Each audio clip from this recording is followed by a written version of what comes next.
Hello everyone, তো আমার একটা ছোট্ট মিনি ব্লগে তোমাদের অনেক অনেক ওয়েলকাম। তো এখানে বাড়ি ফিরেছি, সেদিন রাত্রিরে এই ভিডিওটা শুরু করেছিলাম কিন্তু কন্টিনিউ হয়নি। এখানে এসে বেডশিট চেঞ্জ করে নিয়েছিলাম। দেখো, অনেক দিন বাড়িতে না থাকলে বেডশিট চেঞ্জ না করলে কেমন একটা ধুলোর গন্ধ আসে, আর সেটা নেওয়াও যায় না। সেই জন্য বেডশিটটা ক্লিন করি। বাড়িতে এসে রান্নাবান্না করেছিলাম, সেই ভিডিও আমি কোনো কিছুই করতে পারিনি, কারণ অনেক দিন পর বাড়ি ফিরলে দেখো সেরকমভাবে ক্লিন না করলে কোনো কিছুই করা যায় না। তো পরের দিন আমার বরের অফিস ছিল, তাই ভেবেছিলাম সেই দিকে না সে ক্লিপ না কিছুই নিতে পারিনি। তো যেটুকু ক্লিপ নিতে পেরেছি সেগুলো একসঙ্গে নিয়ে তোমাদের সঙ্গে শেয়ার করছি। তো বরের সকালে সবজি বানানো আর রুটি করা সেগুলো আমার কমপ্লিট হয়েছে। সকালে উঠেও এতটাই ব্যস্ত ছিলাম যে ভিডিও অন মানে ক্যামেরা অন করে যে ভিডিও করব সেটাও হয়নি।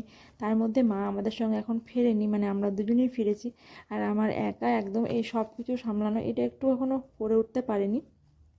তো এখানে আমি প্রথমেই ও অফিস চলে যাওয়ার পর আমি এখানে বেডটা ক্লিন করে নিয়েছি। তারপরে নিজেও এখনও ফ্রেশ হয়েছি ঠিকই, কিন্তু চুল মানে এখনও এলোমেলো, মানে এগুলো আর ভালো লাগছে না। ঠান্ডাটাও মানে লেগেছিল তখন হালকা, আর শীতটাও পড়েছে বেশ। আর এই দেখো, জানলা দিকে খুব সুন্দর হতো, সেদিকে আমার বেডটাও ক্লিন করা হয়েছে।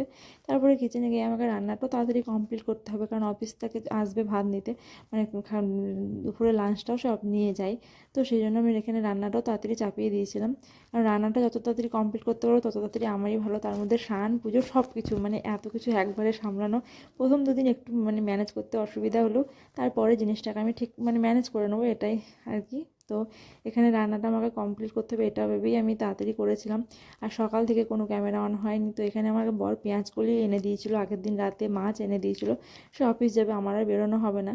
তো এখানে পেঁয়াজকলি আর আলু ভাজা করবো এটাই ভেবেছিলাম, আর দুজনের জন্য আর কি করব। আর এখানে তোমার ভোলা মাছ এনেছিল।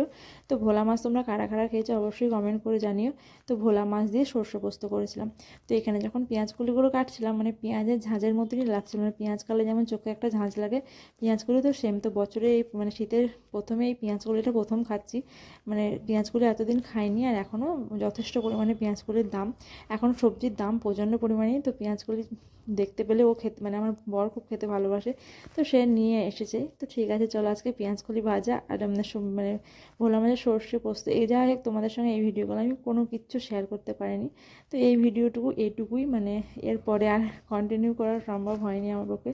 তো তোমাদের ভিডিওটা কেমন লাগলো অবশ্যই কমেন্ট করে জানিও। তো দেখা হচ্ছে আবার নেক্সট ভিডিওতে। প্লিজ ভিডিওটা ছেড়ে যাবে, লাইক কমেন্ট আর একটু শেয়ার করো।